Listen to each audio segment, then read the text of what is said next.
आप देख रहे हैं गुलिस्तान न्यूज। अभी तक का उर्दू खबरनामा लेकर मैं आपका मेजबान गौहर कुछ आपकी खिदमत में हाजिर। तफसीलात से पहले सुर्खियों पर एक नजर।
और अब पेश है खबरों की तफसील। सबसे पहले बड़ी खबर जम्मू से। इस वक्त आल पार्टी मीटिंग आज जम्मू में मुनक्कद होगी, जहां आज गुपकार एलायंस की जानिब से आज जो है मीटिंग तलब की गई है और आज जम्मू के अंदर मीटिंग होगी, जिसमें शिवसेना के साथ साथ नेशनल कॉन्फ्रेंस, PDP, अवामी नेशनल कॉन्फ्रेंस और साथ ही साथ CPIM भी शामिल, जो ऑलरेडी जो इस गुपकार की मेंबरान हैं वो भी आज इस मीटिंग में शमूलियत करेंगे और उसके साथ साथ ही शिवसेना और दीगर कई सियासी जमातें भी जो है वो आज इस आल पार्टी मीटिंग में शिरकत करेंगे, जहां पर आज जो गैर मकामी वोटरों के हवाले से जो उनको जम्मू कश्मीर में असम्बली इंतखाबात के दौरान जो वोट का हक देने के मामले पर भी आज जम्मू के अंदर इस आल पार्टी मीटिंग में बात होगी। साथ ही साथ टारगेट किलिंग को लेकर बात होगी और जो रिलायंस की जानिब से स्टोर जम्मू के अंदर खोले गए हैं उसको लेकर भी आज बात की जाएगी। मजीद तफसीलात के लिए सीधा जम्मू चलते हैं, जहां इस वक्त हमारे साथ बराह रास्त रितिका राजपूत जम्मू से है। रितिका, क्या कुछ अपडेट है आज की इस मीटिंग के हवाले से? कितने बजे आज मीटिंग शुरू होगी और कौन कौन जमातें आज, कौन कौन पार्टियां आज इस मीटिंग में शामिल होंगी? जी, आपको बता देना चाहते हैं डॉक्टर फारूक अब्दुल्ला का जो निवास स्थान है जम्मू में बटिंडी स्थित निवास स्थान पे आज की ये ऑल पार्टी मीटिंग रखी गई है, जिसमें अलग अलग पार्टियों के जो मुख्य चेहरे हैं, कार्यकर्ता जो है तमाम लगातार अभी भी पहुंच रहे हैं। समय जो है वो सुबह 11 बजे का बताया गया था, परंतु अभी तक भी पूरे कार्यकर्ता नहीं पहुंचे। कुछ एक पार्टियां जो हैं वो अभी अंदर एंटर कर चुकी हैं और जो बाकी के चेहरे हैं वो भी जल्द ही पहुंचने वाले हैं और तमाम चेहरों के पहुंचने के बाद ही इस मीटिंग को शुरू किया जाएगा और जो भी तमाम और अहम मुद्दे हैं जम्मू कश्मीर के, उन सब मुद्दों पे आज तमाम पार्टियों के कार्यकर्ता बात करेंगे। हाँ रितिका, क्या कुछ मुद्दे खास रहेंगे जिस तरह से हालिया टारगेट किलिंग और साथ ही साथ गैर जो है नॉन लोकल्स को वोटिंग का हक देने के मामला और साथ ही साथ जो रिलायंस की जानिब से स्टोर जम्मू के अंदर खोले जाए, माना जाता है कि उन मामलों पर भी आज बात की जाएगी? जी, अलग अलग पार्टी कार्यकर्ताओं की तरफ से जो जानकारी दी गई है उसके हिसाब से आज नॉन लोकल वोटर्स के राइट्स को लेकर यहाँ पे बात की जाने वाली है, क्योंकि कुछ पार्टी के कार्यकर्ताओं का कहना है कि जो लोग जहां पे रहते ही नहीं है, जिनके पास रेसिडेंस नहीं है, उन लोगों को वोटिंग राइट किस प्रकार से दिए जा रहे हैं। अगर जो कि पहले के प्रावधान है, कोई एक जगह पे जॉब करता है और अगर वो दूसरी जगह पे कार्यरत है, ऐसे में उसे ये राइट दिया जाता है वोटिंग का, वो भी कुछ टर्म्स एंड कंडीशंस के बेस पे। तो उसके अलावा बाकियों को किस प्रकार से राइट्स दिए जा रहे हैं उस पर भी बातचीत होगी। उसके अलावा जम्मू कश्मीर में टारगेट किलिंग और भी 370 जैसे तमाम मुद्दे जो गरमाए हुए हैं, उन तमाम मुद्दों पर आज बातचीत होने वाली है। चलिए, बहुत बहुत शुक्रिया रितिका, आप ये थी जम्मू से तफसीलात फराम कर रही थी, जहां जम्मू के अंदर आल पार्टी मीटिंग मुनक्कद होगी। डॉक्टर फारूक अब्दुल्ला की जो जम्मू की रिहाइशगाह है वहां पर आल पार्टी मीटिंग होगी, जहां पर शिवसेना भी माना जाता है कि शिवसेना भी आज इस मीटिंग में शमूलियत करेगी और उसके साथ साथ ही आज की इस मीटिंग में जो खास मुद्दे रहेंगे, जिन पर आज चर्चा होगी, जिन पर आज बातचीत होगी, उनमें से सबसे अहम जो है वो जो गैर मकामी वोटरों को जम्मू कश्मीर में असम्बली इंतखाबात को लेकर उनको हक देने का जो मामला है उस पर बात होगी और साथ ही साथ जम्मू के अंदर जो स्टोर नए खोले गए हैं उन पर बातचीत होगी और टारगेट किलिंग जो वादी कश्मीर में टारगेट किलिंग हो रही है वो भी आज की इस मीटिंग में खास मौजू रहेंगे। मीटिंग बुलाई गई है सर, मेन एजेंडा इस मीटिंग का क्या रहेगा? आउटसाइडर वोट, आउटसाइडर वोट जो काबिल बर्दाश्त नहीं है। हमारी पहचान को जिस तरीके से ये सट देना चाहते हैं उसके हम सारे खिलाफ हैं। सर लेकिन भाजपा कह रही है कि ये जो पीपल रिप्रेजेंटेशन एक्ट है उसके अकॉर्डिंग, भाजपा को ये समझ नहीं है कि आपको ये पता नहीं है कि ये किस एक्ट की बात कर रहे हो आप। कभी किसी वोट जब आता है, आपको पता है वोट पहले सरेंडर होता है, पीछे उसकी कॉपी देनी पड़ती है। तार तार किया हुआ है इन्होंने वो सारा सिस्टम जो इलेक्शन कमीशन के कानूनी तौर पे तो ये इन्होंने सारा कानून को तो बर्बाद करके रखा हुआ है। मुझे बताइए, बंदे की आइडेंटिटी आप बनाते हो वोट, आपको कितनी तकलीफ होती है। और आपने वोट जब कारपोरेशन से गांव की तरफ ही लेके जा रहा हो तो आप नोट करें, वो वोट आपको पहले एक डिस्ट्रिक्ट से भी विद इन डिस्ट्रिक्ट आपको उसको सरेंडर कराने पड़ता है। आप स्टेट का, बाहर की स्टेट के आएंगे, उनका वोट सरेंडर नहीं होगा क्या? और फिर मजाक है, फिर किसी की आइडेंटिटी नहीं है, रहने वाला कहीं का नहीं है, कहते किसी का मकान भी नहीं है, तो उसको मॉनिटर करेंगे ये कितने दिन कहाँ सोता है। सड़क पे सोता है 3 दिन के 4 दिन करेगा BLO, उसके बाद उसका बोर्ड बनेगा। क्या मजाक है यार। तो क्या ये 70 सीटों का वो प्लान है क्या आपका? सर क्या इसको लेके तो बातें तो कल भी जलसा की। श्रीनगर जम्मू कौमी शाहरा पर अगरचे ट्रैफिक की आवाजाही जारी है, ताम सफर करने वाले लोगों का कहना है कि मवेशियों के साथ खानाबदोशों की जो नकल हरकत की वजह से शाहरा के मुख्तलिफ हिस्सों पर ट्रैफिक की नकल हरकत सुस्त हो गई, जिसकी वजह से उन्हें मुश्किलात पेश आ रही हैं। श्रीनगर जम्मू नेशनल हाईवे पर ट्रैफिक की नकल हरकत के हवाले से मजीद तफसीलात दे रहे हैं बानिहाल से आरिफ वहीद। श्रीनगर कौमी शाहरा के हवाले से अगर बात करें तो आज सुबह सुबह मैं आपको बताने की कोशिश करूंगा कि छोटी गाड़ियां जो है कौमी शाहरा पे चलती है। आज ट्रैफिक प्लान के मुताबिक जखानी चौक जम्मू से वादी की ओर जो है बड़ी मालबदार गाड़ियों को चलने की इजाजत होगी, लेकिन सवाल यह है कि जहां पर सरकार ने इनिशिएटिव लिया था कि जो फ्रूट ट्रक्स है उनको प्रायोरिटी पे निकाला जाए, आज भी हम देख रहे हैं पिछले कई दिनों से जो वादी की ओर वादी से जो जम्मू की ओर जो फ्रूट गाड़ियां आती है या बाकी गाड़ियां आती है उनको बानिहाल यानी जो काजीगुंड बानिहाल 4 लाइन टनल के सामने जहां पर बड़े ट्रक यार्ड्स है वहां पर उनको लाइन अप किया जा रहा है। आज भी सुबह सुबह जो वादी की ओर जो है तकरीबन 1000 के करीब जो ट्रक्स है उनको उसी पार्किंग यार्ड में जो है रखा गया है। आज जब दोपहर के बाद जखैनी चौक जम्मू से जो मालबदर गाड़ियों को जम्मू से श्रीनगर की ओर छोड़ा जाएगा और उसके बाद कल दोपहर के बाद ही जो है जो बानिहाल में जो स्टैंड बाई जो ट्रक्स है उनको जम्मू की ओर जाने की इजाजत दी जाएगी। और कहीं ना कहीं पे जहां पर पहले ही हाईवे के ऊपर जो इश्यूज रहते हैं कि रामबन बानिहाल के स्ट्रेच में जब मौसम खराब होता है, लैंडस्लाइड्स होती है, उसमें भी जो है एक बुरी सूरत हाल जो है वो ट्रैफिक निजाम के हवाले से देखने को मिलती है। लेकिन मौसम खुशगवार है, कहीं पे बारिशें नहीं है, बर्फबारी का मौसम अभी दूर है। लेकिन अगर आज भी जो है एक तरफ से जो है ट्रकों को डिटेन किया जाएगा तो बारिशों में सूरत हाल किस तरह की रहेगी वो आप खुद समझ सकते हैं। लेकिन कहीं ना कहीं पे जो फ्रूट ग्रोवर्स है जिन्होंने सरकार तक जो है बड़ी बार ये बात उठाई कि नुकसान काफी ज्यादा हो रहा है, लेकिन रामबन बानिहाल का एरिया जो है पहले भी सुर्खियों में था और अभी भी सुर्खियों में बना हुआ है। और अगर रामबन बानिहाल स्ट्रेच में जो है अगर काम बेहतर हुआ होता तो शायद आज दोनों तरफ से जो है इस मौसम में 8 साल के बाद जो है यहाँ पर ट्रैफिक के निजाम में जो है दोनों तरफ से गाड़ियों को चलने की इजाजत होती। लेकिन कहीं ना कहीं पे सवाल ये है कि बानिहाल रामबन सेक्टर में जो है अभी भी जो ये सिरदर्दी है ये बनी हुई है और उम्मीद करेंगे कि आने वाले समय में जो है रामबन बानिहाल के इस एरिया को बेहतर किया जाए। ट्रैफिक निजाम के हवाले से वर्किंग एजेंसीज के ऊपर एक अच्छी लगाम जो है कसी जाए ताकि अगर 8 साल के अंदर जो है यहाँ पर मामला बेहतर नहीं हुआ तो कम से कम सर्दियों से पहले जो है ट्रैफिक के निजाम को दुरुस्त किया जाए। कैमरा पर्सन जैद राजा के साथ आरिफ वहीद, गुलिस्तान न्यूज। कांग्रेस के नए सदर के इंतखाब के लिए आज वोटिंग हो रही है। मुल्क भर में PCC के 9,800 मंदबीन 40 पोलिंग स्टेशनों के 68 पोलिंग बूथों पर वोट डालेंगे। वोटिंग के लिए तमाम तैयारियां मुकम्मल कर ली गई हैं और इस सिलसिले में वोटिंग इस वक्त भी जारी है। इलेक्शन में मुकाबला सीनियर लीडर मल्लिकार्जुन खड़गे और शशि थरूर के दरमियान है। पोलिंग सुबह 10 बजे शुरू हुई और ये शाम 4 बजे तक मुल्क भर में जारी रहेगी, बूथों पर होगी और इसके साथ साथ ही वोटिंग के बाद तमाम बैलेट बॉक्सों को सील किया जाएगा और उसके बाद ही उन्हें दिल्ली लाया जाएगा। फिर वोटों की गिनती 19 अक्टूबर को होगी और इस दिन नतीजे का भी ऐलान कर दिया जाएगा। कांग्रेस के सेंट्रल इलेक्शन अथॉरिटी के चेयरमैन मधुसूदन मिस्त्री ने कहा है कि इंतखाबी अमल मुकम्मल तौर पर शफाफ और मुनसिफाना है और पीआरओ और एपीआरओ पोलिंग स्टेशनों पर कड़ी नजर रखेंगे। मधुसूदन मिस्त्री ने कहा है कि वोटिंग खुफिया तरीके से की जा रही है। उन्होंने वोटरों को बैलेट पेपर की राजदारी का यकीन दिलाया है। वोटों की गिनती से पहले तमाम बैलेट पेपर्स को मिलाया जाएगा ताकि किसी को मालूम न हो कि किस रियासत से किस उम्मीदवार को कितने वोट मिले हैं।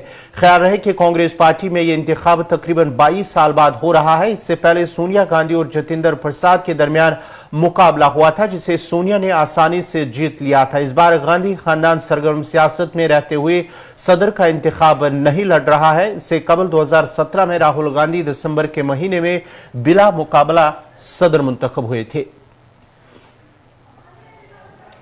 एक्साइज पॉलिसी घोटाला मामले में जहां आज सीबीआई ने दिल्ली के नायब वजीर आला मनीष सिसोदिया को पूछगछ के लिए अपने हेडक्वार्टर तलब किया है, वहीं पूछगछ से कबल ही उन्होंने कहा कि बीजेपी का मकसद उन्हें जेल भेजना है ताकि उन्हें गुजरात जाने से रोका जा सके।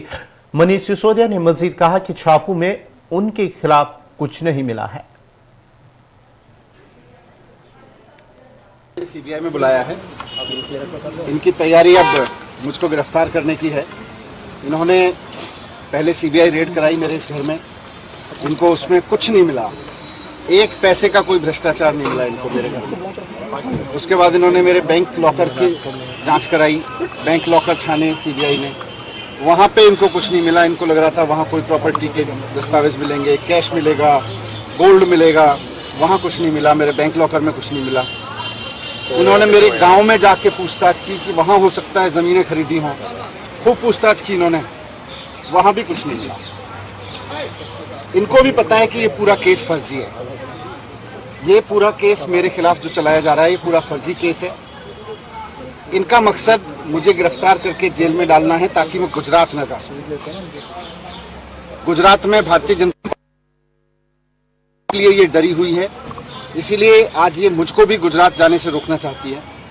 गुजरात में मैं पिछले दिनों जब गया हूँ, मैंने वहाँ के स्कूलों की हालत खराब देखी है, मैंने वहाँ अस्पतालों की हालत खराब देखी है, मैंने नौजवानों को नौकरी के लिए बिलखते हुए देखा है, मैंने वहाँ लोगों की बहुत बुरी हालत देखी है गुजरात में। और आज गुजरात में लोगों को उम्मीद है अरविंद केजरीवाल जी से। आज लोगों को हमने जाके कहा है गुजरात में कि गुजरात में आम आदमी पार्टी की सरकार बनाओ, आपके भी स्कूल दिल्ली के स्कूलों की तरह अच्छे होंगे, आपके भी अस्पताल दिल्ली के अस्पतालों की तरह अच्छे होंगे, आपके यहाँ भी बिजली के बिल जीरो आएंगे, आपके यहाँ भी ईमानदारी से नौकरियां लगेंगी और लगेंगी।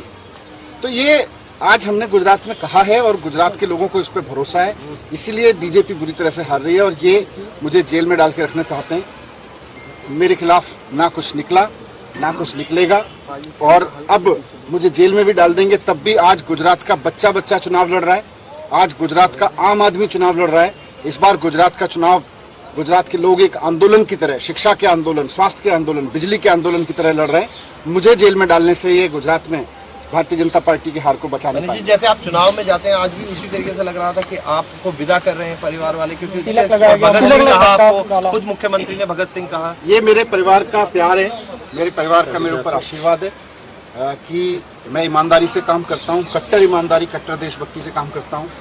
और भगत सिंह जी के रास्ते पे चलते हुए हमने स्कूल बनाए हैं, अस्पताल बनाए हैं, ईमानदारी से काम किया है।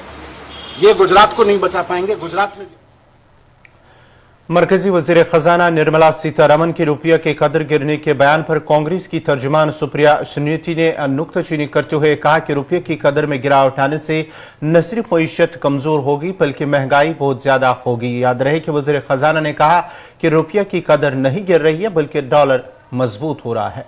निर्मला सीतारमन जी, हमारी वित्त मंत्री ने एंटायर पॉलिटिकल साइंस की डिग्री वाले को भी पछाड़ दिया।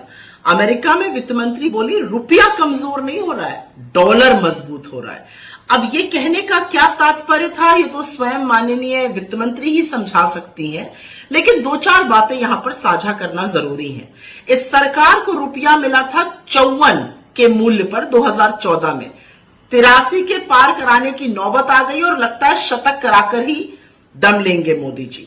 दूसरी बात, रुपए को मजबूत करने के लिए पिछले 10 से 11 महीने में $100 बिलियन खर्चा किए गए हैं, लेकिन रुपया संभल नहीं रहा है, मजबूत नहीं हो रहा है, क्योंकि विदेशी निवेशकों को भारत की अर्थव्यवस्था पर और मोदी सरकार की नीतियों पर रत्ती भर भी भरोसा नहीं है। तीसरी बड़ी बात, और यह जरूरी बात है समझना, 86% भारत का ट्रेड डॉलर में होता है। तो जब रुपया कमजोर होता है और डॉलर मजबूत होता है तो उसका दुष्प्रभाव हमारी अर्थव्यवस्था पर, हमारे एक्सटर्नल ट्रेड पर, हमारे इंपोर्ट हर तरह से पड़ता है।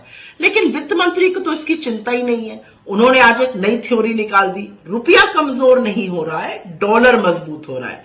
वैसे ही जैसे उनके आका ने एक बार बोला था कि सर्दी नहीं बढ़ रही है, लोगों की उम्र बढ़ गई है, वो सह नहीं पा रहे। खैर, मुझे ऐसा लगता है कि कमजोर होता रुपया महंगाई को बढ़ाता है, टूटता होता रुपया आपके खाने की थाली तक को प्रहार करता है, और इसलिए वित्त मंत्री को इस तरह के बयान देने से बचना चाहिए। लेकिन लहसुन प्याज वो खाती नहीं है, रुपया जो है वो कमजोर हो नहीं रहा है, बेरोजगार है नहीं, फ्री फंड का खाना मिल रहा है, महंगाई कहीं दिखती नहीं है, यही सब बातें कहकर काम चलाया जा रहा है। देश की जनता जूझ रही है तो जूझ रहे, उनसे उनको क्या। बरसगीर के अजीम रहनुमा और अलीगढ़ मुस्लिम यूनिवर्सिटी के बानी सर सैयद अहमद खान की आज 205वीं यौम पैदाइश है। सर सैयद अहमद खान 17 अक्टूबर 1817 को दिल्ली में पैदा हुए। वो न सिर्फ हिंदुस्तान बल्कि दुनिया भर में असली तालीमी तहरीक के रूहनुमा के तौर पर जाने जाते हैं। आज उनकी यौम पैदाइश के मौके पर मुल्क भर में मुहब्बान उर्दू की जानिब से बाज़ तकारीब का एहतमाम किया जा रहा है। अलीगढ़ मुस्लिम यूनिवर्सिटी के बानी सर सैयद अहमद खान का शुमार जदीद भारत की मयारों में होता है, बल्कि सर सैयद अहमद खान को मोहसिन बरसगीर कहा जाता है। सर सैयद ने भारतीयों और बिलखुसूस मुसलमानान हिंद की सरबुलंदी के लिए एक सदी कबल जदीद तालीम का जो खाका तैयार किया था, उसकी मऊनियत अहद हाजिर की जरूरत बन गई है। सर सैयद अहमद खान ने 1875 में 6 बच्चों के साथ मदरसतुल उलूम शुरू किया। 8 जनवरी 1877 को MAO कॉलेज की बुनियाद रखी गई, जिसके बाद 1920 में AMU कॉलेज अलीगढ़ मुस्लिम यूनिवर्सिटी के नाम से दुनिया भर में मारूफ मशहूर हो गया। और आज अलीगढ़ मुस्लिम यूनिवर्सिटी में तकरीबन 30,000 तालिब इल्म तालीम हासिल कर रहे हैं और 100 से ज्यादा ममालिक में AMU के तलबा सर सैयद का नाम रोशन कर रहे हैं। इसकी रोशनी आज भारत समेत पूरी दुनिया को मुनव्वर कर रही है। सर सैयद का कहना था कि तालीम सस्ती और आसान हो और हर किसी को तालीम आसानी से मिल सके। इस सिलसिले में वादी कश्मीर के मुख्तलिफ अजला में भी आज इस हवाले से तकारीब का एहतमाम किया गया है, जिस दौरान जिला पुलवामा के सरकारी स्कूलों में भी आज सर सैयद के यौम पैदाइश 205वें यौम पैदाइश के मौके पर जो है तकारीब का एहतमाम किया गया। बिस्मिल्लाहिर्रहमानिर्रहीम। आज 17 अक्टूबर 2022 आज का दिन एक खुसूसी दिन के तौर पर आज मनाया जाता है। खुसूसन जो उर्दू अदब के हवाले से हम बात करेंगे तो सर सैयद अहमद खान, जिसे सर का खिताब भी मिला था, और इस हवाले से अगर हम यूँ कहेंगे कि सर सैयद अहमद खान एक ऐसा नाम है, एक ऐसी शख्सियत है जिसने उर्दू ज़बान और अदब में अपनी शनाख्त छोड़ी है, अपनी अनमिट नकूश छोड़े हैं। और ख़ास तौर पर हम ये इस तरह से कह सकते हैं कि उसने एक तो मुस्लिम अलीगढ़ यूनिवर्सिटी का क़याम जो अमल में आया था उसके बानियों में से उसका नाम आता है। और इस हवाले से जो लड़कियों की तालीम है, तो उस लड़कियों की तालीम के बारे में सर सैयद अहमद खान ने उस वक़्त बहुत अहम ज़ोर दिया था कि लड़कियों की तालीम बहुत ज़रूरी है। सर सैयद अहमद खान की विलादत न सिर्फ उनके लिए बहुत अहमियत के हामिल है, बल्कि सारे उर्दू अदब के लिए और सारे कौम के लिए, खुसूसन मुसलमान कौम जो उस वक़्त माशी लिहाज से, इकनॉमिक लिहाज से या इक़्तिसादी लिहाज से हम यूँ कहेंगे कि बहुत पिछड़ी हुई थी। और सर सैयद अहमद खान जब से उन्होंने उर्दू अदब में अपने अनमिट नकूश छोड़े हैं, तो उस हवाले से उनका नाम अहमियत का हामिल है, क्योंकि सर सैयद अहमद खान ने एजुकेशन पर सबसे ज़्यादा जोर दिया है। सर सैयद अहमद खान न सिर्फ एक एजुकेशनिस्ट थे, बल्कि वो फ़िलासफ़र भी थे और आला मयार के हामिल भी थे। उन्होंने हर एक महाज पर, हर लिहाज से बच्चों की तालीम पर सबसे ज़्यादा जोर दिया है। और उन पर भी जो उस वक़्त लड़कियों को इग्नोर किया जा रहा था, लड़कियों की तालीम एक मतलब मायूब तरीके से समझा जाता था, उन्होंने उन पर जोर दिया है कि लड़कियों की तालीम इस कदर ज़रूरी है। जिस तरह गांधी जी ने बोला था कि एक औरत की तालीम जो होती है वो फ़र्द की, एक ख़ानदान की तालीम होती है, और एक मर्द की तालीम जो होती है वो फ़र्द की तालीम होती है। लिहाजा इस नवीयत से हम ये देखेंगे कि सर सैयद अहमद ख़ान ने उस चीज़ की तायद भी की है। गांधी जी के जो क्या कहेंगे उसको कि इल्मी नज़रिया है उसको आगे ले। कश्मीर में पैदा हुई अलीगढ़ मुस्लिम यूनिवर्सिटी की माहिर तालीम और यूनिवर्सिटी के शोबे केमिस्ट्री से वाबस्ता प्रोफेसर फरख अर्जुमन को आउटस्टैंडिंग रिसर्चर्स अवार्ड 2022 के लिए मुंतखब किया गया है। प्रोफेसर अर्जुमन की शोबे केमिस्ट्री में उनकी ग्रां कदर खदमात के लिए आज सरसे डे के मौके पर यह अवार्ड दिया जाएगा। प्रोफेसर अर्जुमन को दवाओं की गैर नामियाती केमिस्ट्री की तहकीक में 30 साल का तजुर्बा है। वो अपने अलमी तहकीक कामों के लिए चीन, अमेरिका और थाईलैंड समेत कई ममालिक का दौरा कर चुकी हैं। प्रोफेसर अर्जुमन का बायोगैर नामियाती केमिस्ट्री, मेडिसिनल गैर नामियाती केमिस्ट्री, एंटी ट्यूमर मीटालो ड्रग्स की तरकीब और खुसूसियत के शोबों में काम आने वाली दवाइयों की नशोनुमा से लेकर मवाद की तशखीस तक का बहुत काम किया है और मुख्तलिफ जरायत में उनके 160 से ज्यादा पेपर शाया हुए हैं। प्रोफेसर अर्जुमन ने अपनी गैर मामूली तहकीक को 6 बड़े तहकीकी प्रोजेक्टों में बतौर प्रिंसिपल इन्वेस्टिगेटर भी काम किया है। प्रोफेसर अर्जुमन को इससे कबल कई बावकार एजाजात से नवाजा जा चुका है, जिनमें यंग साइंटिस्ट ICC शिखा रतन अवार्ड, मुमताज खवातीन साइंसदान अवार्ड शामिल है। इसके अलावा दीगर कई बावकार एजाजात से भी उन्हें सरफराज किया गया है। सेल अवंतीपुरा में पिछले 3 महीनों से चल रही सेल प्रीमियर क्रिकेट लीग इख्तिताम पजीर हुई है। इस टूर्नामेंट में वादी के 32 टीमों ने हिस्सा लिया। फाइनल मैच पतलीबाग, पापोर और जूनिमर श्रीनगर के बीच खेला गया, जिसमें पतलीबाग की टीम ने जूनिमर श्रीनगर की टीम को शिकस्त देकर टूर्नामेंट को अपने नाम किया है। इस मौके पर बीजेपी के तर्जुमान अल्ताफ ठाकुर मेहमान खुसूसी के बतौर मौजूद रहे। ठाकुर ने इस मौके पर खिलाड़ियों की हौसला अफजाई करते हुए कहा कि मुल्क को ऐसे नौजवानों पर फख्र है जो आज के इस दौर में भी खेलकूद में हिस्सा ले रहे हैं और बाकी गलत कामों से दूर रहते हैं। बाद में अल्ताफ ठाकुर ने खिलाड़ियों को इनामात से नवाजा। इस मौके पर इलाके की औकाफ कमेटी के अरकान भी मौजूद थे।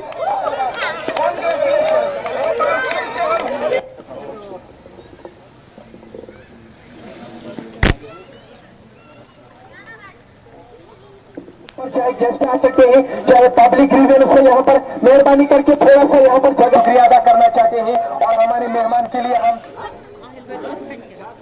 सबसे पहले मैं पतलीबाग जो क्रिकेट टीम है उनका मुबारकबाद देता हूं और साथ साथ में जूनिमर क्रिकेट टीम जो रनर अप रही और पतलीबाग ने ये मैच जीता और बहुत कड़े मुकाबले क्या लास्ट ओवर तक ये मुकाबला चला और बहुत जबरदस्त कड़े मुकाबले के बाद पतलीबाग ने फतह हासिल की। मैं उनको मुबारकबाद देता हूँ। और सबसे बड़ी बात है कि आज के डेट में जहाँ एक तरफ हर जगह नशे की बात की रही है, बच्चे नशे की तरफ राग़िब हो रहे हैं, ड्रग्स की तरफ राग़िब हो रहे हैं और ये यूथ्स जो नशे को छोड़कर सपोर्ट्स एक्टिविटीज में हिस्सा ले रहे हैं, इनके लिए भी एक मुबारकबाद है, क्योंकि यही एक रोल मॉडल है इस समाज के लिए, एक सोसाइटी के लिए जो आगे चलकर ये काम करें कि नशे से इंसान की जिंदगी बर्बाद होती है, नशे से इंसान बर्बाद होता है। खेलकूद में आ जाओ, खेलकूद से इंसान की सेहत बनती है और आपस में प्यार बढ़ता है। ये एक मैसेज और एक रोल मॉडल है ये बच्चे सोसाइटी के लिए। दूसरी बात, जहाँ तक आपने ग्राउंड की बात की, देखिए मेरी नोटिस में ये बात आ चुकी है आज, और जहाँ तक इस बात को पहुँचाना है मेरी यही कोशिश रहेगी और टॉप प्रायोरिटी बेसिस पे यहाँ थोड़ा सा इंफ्रास्ट्रक्चर, चाहे वो बिजली का हो, पानी का हो, या जो यहाँ सैनिटरी जो की कमी है, उनकी चीज़ों की, लैट्रिन की या बाथरूम्स की कमी है, उनको तामीर किया जाना मेरी प्रमुखता रहेगी, मेरी प्रायोरिटी रहेगी। और नाज़रीन, इसी के साथ ही उर्दू खबरनामा इख्तिताम पजीर हुआ चाहता है। अपने मेज़बान गौहर कुची को इजाज़त दीजिए। अल्लाह हाफ़िज़।